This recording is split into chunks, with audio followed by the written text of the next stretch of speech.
குட்டி கதையும் லைக்கா சுட்டி குரங்கும் ஜோஜோ புறாவும். ஒரு ஊர்ல ஒரு அழகான தோப்பு இருந்துச்சு. அச்சிண்டுக்கு எப்பவும் ஒரே சேட்டை தான்.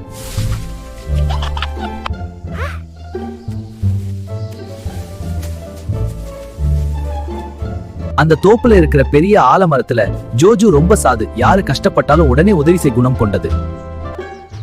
இன்னைக்கு அந்த பழத்தை எப்படியாவது புடிச்சிடணும். அச்சச்சோ, நல்லா வீங்கிருச்சேரு, நான் போய் மருந்து எடுத்துட்டு வர்றேன். லைக்கா, அழாத, நான் உனக்கு உதவி செய்கிறேன். நன்றி. லைக்கா அழாத, நான் உனக்கு உதவி பண்றேன்.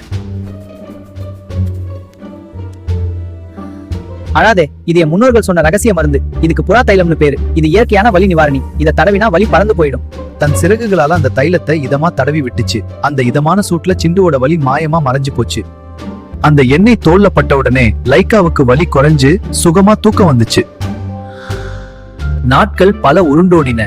லைக்காவும் ஜோஜுவும் நெருங்கிய நண்பர்களாயிட்டாங்க. ஐயோ, விழுந்துடுமே, யாராவது காப்பாத்துங்க.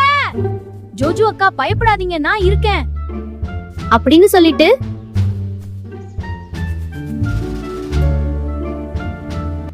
ரொம்ப பத்திரமா கொண்டு போய் ஜோஜுவோட கூட்டுல பாதுகாப்பா வச்சது லைக்கா.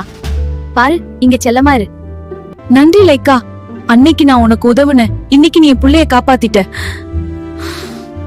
ஆபத்துல உதவுறது தானே அக்கா நட்பு. யாரோ ஒருத்தருக்கு நம்ம செய்யற சின்ன நல்லது நம்ம தலைமுறையவே காக்கிற கேடயமா ஒரு நாள் மாறும். நல்லதே நினைப்போம், நிம்மதியா தூங்குவோம். Time to go, little friend. Yes, but I'll miss you. Fly safe. See you. இந்த கதை உங்களுக்கு கண்டிப்பா பிடிச்சிருக்கும். மறக்காம லைக் பண்ணுங்க, ஷேர் பண்ணுங்க, சப்ஸ்கிரைப் பண்ணுங்க. நன்றி.